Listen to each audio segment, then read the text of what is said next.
and from a different perspective, Mr. President, from the middle out and the bottom up, not the top down. Because when the middle does well, everybody does well.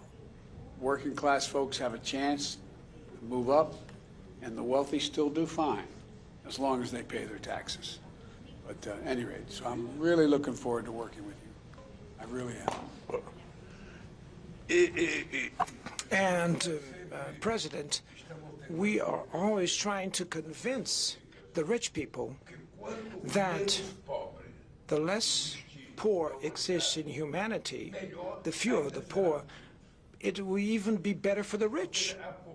So poverty and inequality is not of the interest of anybody. And so I believe that this gesture that we are achieving here in the heart of the U.S., trying to arouse expectations for high hopes. I worked 27 years inside a plant. I've seen unemployment. I've experienced unemployment. I should say, yesterday, my labor minister visited the trade unionists from the U.S. That are on strike, and they had a very good meeting. And I think that this is a golden moment for us, and the possibilities that we have ahead. And we're arousing for a dream for those kids that are 18, 19, 20 years of age, this youth that has no perspective.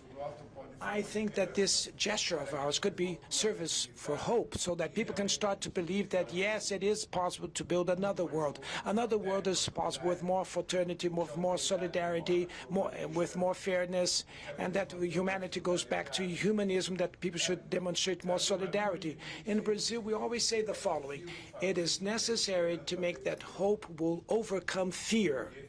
This is the motto, and this gesture here is we are arousing hope for millions and millions of Brazilians and Americans that need to have an opportunity to live their lives, to be a winner, and to build their families with through decent work. So that's why it's extremely important. You know that I'm a president that has not carried a university degree. The only thing that I have is a vocational training degree, and I believe that this gives me a different kind of vision of the world, where part of the Brazilian class in Brazil doesn't manage to see. And so that's why we decided to develop so many social inclusion policies, and we're trying to reach a bar that will take people to have life with more dignity.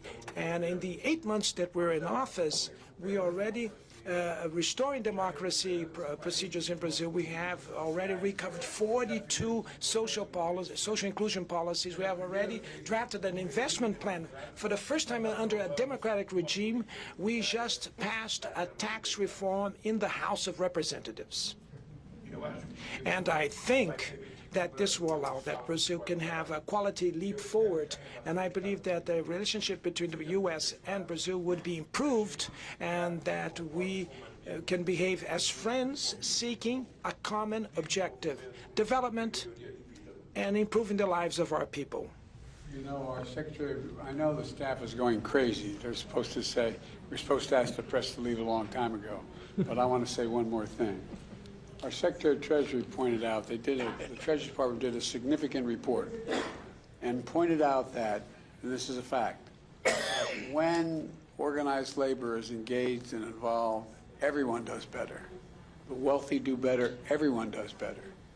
When you eradicate poverty, when you bring people up to a living standard that's real, everyone benefits, whole economy benefits.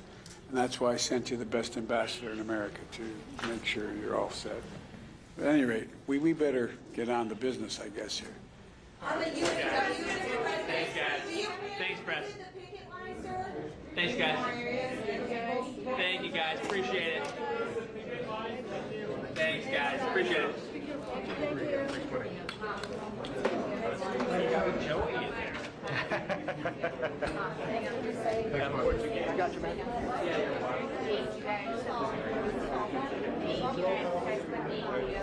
Come on, let's go. Come on, guys, let's go. Thanks, everybody.